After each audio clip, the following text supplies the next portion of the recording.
Hi friends, welcome to my channel. ಎಲ್ಲರೂ ಹೇಗಿದ್ದೀರಾ? ಆರಾಮಿದ್ದೀರಾ ಫ್ರೆಂಡ್ಸ್? ಇವತ್ತು ಅಮ್ಮ ಏನು ರೆಸಿಪಿ ತೋರಿಸ್ಕೊಡ್ತಾರೆ ಅಂತ ನೋಡೋಣ. ಅಮ್ಮ ಇವತ್ತು ಕಡಲೆಬೇಳೆ ವಡೆ ಹೇಗೆ ಮಾಡೋದು ಅಂತ ತೋರಿಸ್ಕೊಡ್ತಾರೆ. ಅದಕ್ಕೆ ಏನೆಲ್ಲ ಸಾಮಗ್ರಿ ತೊಗೊಂಡಿದ್ದಾರೆ ಅಂದರೆ, 1/4 kg ಕಡಲೆಬೇಳೆನ ನೆನೆಸಿದ್ರು. ಅದಕ್ಕೆ ಒಂದು ಇಡೀ ಅರ್ಧ ಇಡಿಯಷ್ಟು ಅಕ್ಕಿ ಹಾಕೊಂಡಿದ್ರು. ನೋಡಿ, ನೆನೆಸಿಟ್ಕೊಂಡಿದ್ರಲ್ಲ, ನೋಡಿ ಇದಕ್ಕೆ ಅಕ್ಕಿ ಹಾಕೊಂಡಿದ್ದಾರೆ. ಚೆನ್ನಾಗಿ ತೊಳೆದು ನೆನೆಸಿಟ್ಕೊಂಡಿದ್ರು. ಒಂದು ಅರ್ಧ ಅವರ್ ನೆನೆಸಿದ್ರೆ ಸಾಕು, ಅರ್ಧ ಗಂಟೆ ನೆನೆಸಿದ್ರೆ ಸಾಕು. ಅದಕ್ಕೆ ಏನೆಲ್ಲ ಸಾಮಗ್ರಿ ತೊಗೊಂಡಿದ್ದಾರೆ ಅಂದರೆ, ಈರುಳ್ಳಿ ತೊಗೊಂಡಿದ್ದಾರೆ. 2 ಈರುಳ್ಳಿ ನೋಡಿ ದಪ್ಪ ದಪ್ಪ ಹೆಚ್ಕೊಂಡಿದ್ದಾರೆ. ಇದು ರುಬ್ಕೊಳ್ಳೋಕ್ಕೆ ಮಿಕ್ಸಿಗೆ ಹಾಕೋತಾರೆ ಇದನ್ನ. ಮತ್ತೆ ಮೆಣಸಿಕಾಯಿ ತೊಗೊಂಡಿದ್ದಾರೆ. ನಿಮಗೆ ಖಾರ ಪ್ರಮಾಣ ನಿಮ್ಗೆ ಎಷ್ಟು ಬೇಕು ಖಾರ ಅಷ್ಟು ಪ್ರಮಾಣ ನೀವು ಮೆಣಸಿಕಾಯಿ ತೊಗೋಬೋದು. ಮೆಣಸಿಕಾಯಿ ತೊಗೊಂಡಿದ್ದಾರೆ. ಶುಂಠಿ, ಬೆಳ್ಳುಳ್ಳಿ, ಚಕ್ಕೆ, ಲವಂಗ ತೊಗೊಂಡಿದ್ದಾರೆ. ಜೀರಿಗೆ ತೊಗೊಂಡಿದ್ದಾರೆ. ಮತ್ತು ಅದು ಸಣ್ಣದಾಗಿ ಹೆಚ್ಚಿಟ್ಕೊಂಡಿದ್ದಾರೆ. 2 ಈರುಳ್ಳಿನ ಸಣ್ಣದಾಗಿ ಹೆಚ್ಚಿಟ್ಕೊಂಡಿದ್ದಾರೆ ಮಿಕ್ಸ್ ಮಾಡ್ಕೊಳ್ಳೋದಕ್ಕೆ, ಅದನ್ನ ರುಬ್ಬಲ್ಲ. ಮತ್ತು ಕೊತ್ತಂಬರಿ ಸೊಪ್ಪು ತೊಗೊಂಡಿದ್ದಾರೆ. ಮತ್ತು ಒಂದು ಸ್ವಲ್ಪ ಕಾಯಿ ತೊಗೊಂಡಿದ್ದಾರೆ. ಇವಾಗ ಹೇಗೆ ಮಾಡೋದು ಅಂತ ತೋರಿಸ್ಕೊಡ್ತಾರೆ. ರುಬ್ಬೋದಕ್ಕೆ ಏನೆಲ್ಲ ಹಾಕೋತಾರೆ ಅಂತ ನೋಡಿ. ರುಬ್ಬೋದಕ್ಕೆ ಮೆಣಸಿಕಾಯಿ ಹಾಕ್ಕೊಂಡ್ರು. ಮತ್ತು ಈರುಳ್ಳಿ ಹಾಕ್ತಾ ಇದ್ದಾರೆ. ದಪ್ಪ ದಪ್ಪ ಹೆಚ್ಚಿಟ್ಕೊಂಡಿದ್ರಲ್ಲ ನೋಡಿ.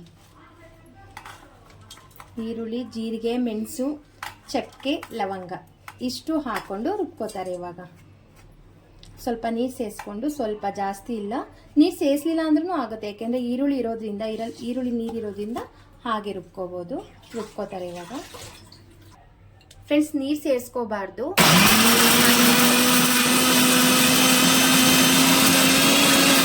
ಫ್ರೆಂಡ್ಸ್ ನೋಡಿ, ಅಮ್ಮ ಅದನ್ನ ರುಬ್ಕೊಂಡಾದ್ಮೇಲೆ ಒಂದಿಡಿ ಕಾಳು ಹಾಕೊಂಡ್ರು. ನೆನ್ಸಿಟ್ಕೊಂಡಿದ್ರಲ್ಲ ಆ ಕಾಳು ಹಾಕೊಂಡಿದ್ದಾರೆ. ಯಾಕೆಂದ್ರೆ ನೈಸಾಗಿ ಅದು ಸಣ್ಣ ಆಗ್ಬೇಕು ಅಂತ.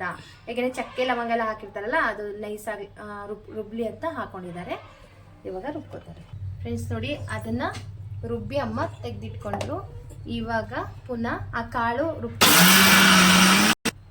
ನೋಡಿ ಫ್ರೆಂಡ್ಸ್, ಈ ಹದದಲ್ಲಿ ರುಬ್ಕೋಬೇಕು. ನೋಡಿ, ತುಂಬಾ ನೈಸ್ ಬೇಡಿ, ತರ್ತರಿ ರುಬ್ಕೋಬೇಕು. ನೋಡಿ ಫ್ರೆಂಡ್ಸ್, ಈ ಹದದಲ್ಲಿ ಅಮ್ಮ ರುಬ್ಕೊಂಡಿದ್ದಾರೆ. ಇವಾಗ ಎಲ್ಲ ಸೇರಿಸ್ತಾ ನೋಡಿ, ಇಷ್ಟು ತುಂಬ ನೈಸಾಗಿ ರುಬ್ಕೋಬಾರ್ದು. ನೋಡಿ, ಇವಾಗ ಹೆಚ್ಚಿಟ್ಕೊಂಡಿರೋದು ಚಿಕ್ಕದಾಗಿ ಹೆಚ್ಚಿಟ್ಕೊಂಡಿದ್ರಲ್ಲ ಈರುಳ್ಳಿ, ಸಣ್ಣದಾಗಿ ಆ ಈರುಳ್ಳಿ ಮತ್ತು ಕೊತ್ತಂಬರಿ ಸೊಪ್ಪನ್ನ ಸೇರಿಸ್ಕೊತಾ ಇದ್ದಾರೆ. ತೆಂಗಿನಕಾಯಿ ರುಬ್ಲಿಲ್ಲ, ಹಾಗೆ ಹಾಕೋತಾ ಇದ್ದಾರೆ. 2 ಸ್ಪೂನ್ ಅಷ್ಟೇ ಹಾಕಿದ್ದಾರೆ ತೆಂಗಿನಕಾಯಿನ. ಇವಾಗ ಎಲ್ಲ ಮಿಕ್ಸ್ ಮಾಡ್ಕೋಬೇಕು. ಇದಕ್ಕೆ ಅರಿಶಿನ ಹಾಕ್ತಾರೆ. ಇವಾಗ ಅರಿಶಿನ ಮತ್ತು ರುಚಿಗೆ ತಕ್ಕಷ್ಟು ಉಪ್ಪು ಹಾಕೋಬೇಕು. ಅರಿಶಿನ ಸೇರಿಸಿದ್ರು. ರುಚಿಗೆ ತಕ್ಕಷ್ಟು ಉಪ್ಪು ಹಾಕೊಳ್ಳಿ. ಇವಾಗ ಚೆನ್ನಾಗಿ ಮಿಕ್ಸ್ ಮಾಡ್ಕೋಬೇಕು. ನೋಡಿ ಫ್ರೆಂಡ್ಸ್, ಇದಕ್ಕೆ ಸಬ್ಸಿಗೆ ಸೊಪ್ಪನ್ನು ಸಹ ಹಾಕ್ಬೋದು, ಚೆನ್ನಾಗಿರುತ್ತೆ, ತುಂಬ ಟೇಸ್ಟ್ ಇರುತ್ತೆ ಸಬ್ಸಿಗೆ ಸೊಪ್ಪು. ಆದರೆ ಪ್ರೆಸೆಂಟ್ ಇವಾಗ ಇರಲಿಲ್ಲ, ಹಾಗಾಗಿ ಸಬ್ಸಿಗೆ ಸೊಪ್ಪು ಹಾಕಿಲ್ಲ ಅಮ್ಮ. ಈ ರೀತಿ ನಾನು ಮಾಡ್ಕೋಬೋದು. ಸಬ್ಸಿಗೆ ಸೊಪ್ಪು ಅಂದರೆ ನಮಗೆ ಬೇಕು, ಚೆನ್ನಾಗಿರುತ್ತೆ ಅಂತ ಸೇರಿಸ್ಕೋಬೋದು. ಮತ್ತು ಸ್ವಲ್ಪ ಅಕ್ಕಿ ಹಿಟ್ಟು ಸೇರಿಸ್ಕೋಬೋದು. ಅಕ್ಕಿ ಹಾಕಲಿಲ್ಲ ಅಂದರೆ, ಅಮ್ಮ ಅಕ್ಕಿ ಹಾಕಿರೋದ್ರಿಂದ ಅಕ್ಕಿ ಹಿಟ್ಟು ಹಾಕೋಬಾರ್ದು. ಕರಿಬೇವು ಹಾಕೋಬೋದು. ಸಬ್ಸಿಗೆ ಸೊಪ್ಪು ಹಾಕೊಂಡು ಮಾಡಿದ್ರು ತುಂಬ ಚೆನ್ನಾಗಿ ಬರುತ್ತೆ. ಹೀಗೆ ಮಾಡಿದ್ರು ಚೆನ್ನಾಗಿರುತ್ತೆ ಫ್ರೆಂಡ್ಸ್. ವಡೆಗೆ ಏನೆಲ್ಲ ಆ್ಯಡ್ ಮಾಡ್ಕೋಬೋದು ನಮಗೆ. ನೋಡಿ ಫ್ರೆಂಡ್ಸ್, ಈ ರೀತಿ ಕಲಸಿಟ್ಕೊಂಡಿದ್ದಾರೆ. ಇವಾಗ ಹೇಗೆ ಮಾಡ್ತಾರೆ ಅಂತ ತೋರಿಸ್ಕೊಡ್ತಾರೆ. ನೋಡಿ ಫ್ರೆಂಡ್ಸ್, ಈ ರೀತಿ ತಟ್ಕೋಬೇಕು. ನೋಡಿ, ಇವಾಗ ಅಮ್ಮ ಹಾಕ್ತಾರೆ. ನೋಡಿ, ಹಿಂಗೆ ಇಷ್ಟೇ.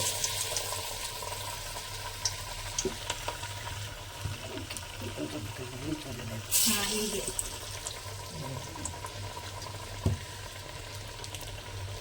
ಫ್ರೆಂಡ್ಸ್, ಈಸಿಯಾಗಿ ತಟ್ಟಬಹುದು. ಅಮ್ಮ ನೋಡಿ, ಈ ಥರ ಗ್ಲಾಸ್ಗೆ ಕಾಟನ್ ಬಟ್ಟೆ ಹಾಕೊಂಡಿದ್ದಾರೆ. ನೋಡಿ, ಗ್ಲಾಸ್ ತೋರಿಸಿ ಅಮ್ಮ. ಗ್ಲಾಸ್ಗೆ ಸುತ್ಕೊಂಡಿದ್ದಾರೆ ಈ ರೀತಿ.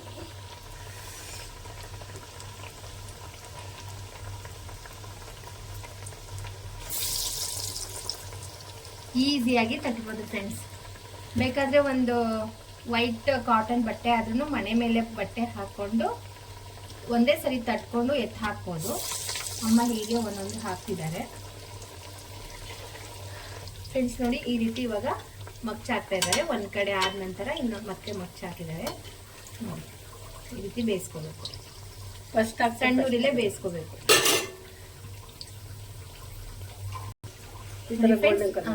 ಈ ಹದದಲ್ಲಿ ಬೇಯಿಸ್ಕೋಬೇಕು. ಇನ್ನೊಂದು ಸ್ವಲ್ಪ ಆಗ್ಬೇಕು ನೋಡಿ. ಸ್ವಲ್ಪ ಆಗ್ಬೇಕು, ಸ್ವಲ್ಪ ಕ್ರಿಸ್ಪಿ ಇರಬೇಕು. ಫಸ್ಟ್ ಹಾಕಿ ತೆಗಿಬೇಕು. ಅದು ಫಸ್ಟ್ ಹಾಕಿದ್ರಲ್ಲ ಅದಕ್ಕೆ ಅದು ಬೇಗ ಆಗ್ಬಿಟ್ಟಿದೆ, ಕೆಂಪಾಗ್ಬಿಟ್ಟಿದೆ. ಅದಕ್ಕೆ ಅಮ್ಮ ಅದನ್ನು ತೆಕ್ಕೋತಾ ಇದ್ದಾರೆ. ನೋಡಿ ತೆಗಿಬೇಕು. ನೋಡಿ ಆಗಿದೆ. ಇವಾಗ ಅಮ್ಮ ತಕ್ಕೋತಾ ಇದ್ದಾರೆ ಒಂದೊಂದು ನೋಡಿ. ಯಾಕೆಂದ್ರೆ ಅಮ್ಮ ಒಂದೊಂದು ತಟ್ಟು ಹಾಕಿರೋದ್ರಿಂದ ಕೆಲವೊಮ್ಮೆ ಬೇಗ ಆಗ್ಬಿಡುತ್ತೆ ಒಂದೊಂದು. ಹಂಗೆ ನೋಡ್ಕೊಂಡು ಮಗ್ಚಿ ಚೆನ್ನಾಗಿ ಬೇಯಿಸ್ಕೊಂಡು ಅದನ್ನ ತಗೋಬೇಕು. ನೋಡಿ ಫ್ರೆಂಡ್ಸ್ ಬೆಂದಿದೆ ನೋಡಿ, ಬೆಂದಿದೆ ಚೆನ್ನಾಗಿ. ಸ್ವಲ್ಪ ಕ್ರಿಸ್ಪಿ ಥರ ಬೇಯಿಸ್ಕೋಬೇಕು ನೋಡಿ ಫ್ರೆಂಡ್ಸ್. ಫೈನಲಿ ವಡೆ ರೆಡಿ ಆಗಿದೆ. ಅಮ್ಮ ನೋಡಿ ಇಷ್ಟು ವಡೆ ಮಾಡಿ ಇಟ್ಕೊಂಡ್ರು. ಮತ್ತೆ ಪಾಯಸ ಜೊತೆ ವಡೆ ನೋಡಿ. ಹೆಸರುಬೇಳೆ ಪಾಯಸ ಇದು. ಬರೀ ವಡೆ ಮಾಡಬಾರ್ದು, ಹಾಗಾಗಿ ಪಾಯಸ ಮಾಡಬೇಕು. ಬರೀ ವಡೆ ಮಾಡಬಾರ್ದು ಅಂತ ಅದೇನೋ ಹೇಳ್ತಾರೆ, ಹಾಗಾಗಿ ಎರಡು ಮಾಡಿ ತೋರಿಸ್ತಾ ಇದ್ದಾರೆ. ಹೆಸರುಬೇಳೆ ಪಾಯಸದ್ದು ಸಹ ವಿಡಿಯೋ ಹಾಕ್ತೀನಿ ನೋಡಿ ಫ್ರೆಂಡ್ಸ್. ತುಂಬ ಚೆನ್ನಾಗಿ ಬಂದಿದೆ. ಸಿಂಪಲ್ ಆಗಿ ನೋಡಿ, ಜಾಸ್ತಿ ಏನು ಇಂಗ್ರೀಡಿಯೆಂಟ್ಸ್ ಹಾಕಿಲ್ಲ. ಸಿಂಪಲ್ ಆಗಿ ಹೇಗೆ ಮಾಡಿದ್ದಾರೆ ಅಂತ ನೋಡಿ. ನಾನು ಹೇಳಿದ್ನಲ್ಲ ಆವಾಗಲೇ, ಇದಕ್ಕೆ ಸಬ್ಸಿಗೆ ಸೊಪ್ಪು ಸಹ ಹಾಕ್ಬೋದು, ಚೆನ್ನಾಗಿರುತ್ತೆ. ಈಗೂ ಚೆನ್ನಾಗಿರುತ್ತೆ, ತುಂಬ ಚೆನ್ನಾಗಿ ಬಂದೈತೆ ಟೇಸ್ಟು. ಹೆಸರುಬೇಳೆ ಪಾಯಸ ಜೊತೆ ವಡೆ ಕಾಂಬಿನೇಷನ್ ತುಂಬ ಚೆನ್ನಾಗಿರುತ್ತೆ, ಸೂಪರ್ ಆಗಿರುತ್ತೆ ಫ್ರೆಂಡ್ಸ್. ಅಮ್ಮ ತೋರಿಸ್ಕೊಟ್ಟಿರೋ ಈ ವಡೆ ಪಾಯಸ ನಿಮ್ಗೆ ಇಷ್ಟ ಆಗಿದ್ರೆ ಪ್ಲೀಸ್ ಲೈಕ್ ಮಾಡಿ, ಶೇರ್ ಮಾಡಿ, ಕಾಮೆಂಟ್ ಮಾಡಿ, ಸಬ್ಸ್ಕ್ರೈಬ್ ಮಾಡ್ಕೊಳ್ಳೋದನ್ನ ಮರಿಬೇಡಿ. ಪ್ಲೀಸ್ ಸಬ್ಸ್ಕ್ರೈಬ್ ಮಾಡ್ಕೊಳ್ಳಿ, ಬೆಲ್ ಬಟನ್ ಕ್ಲಿಕ್ ಮಾಡಿ. Thank you so much. Bye.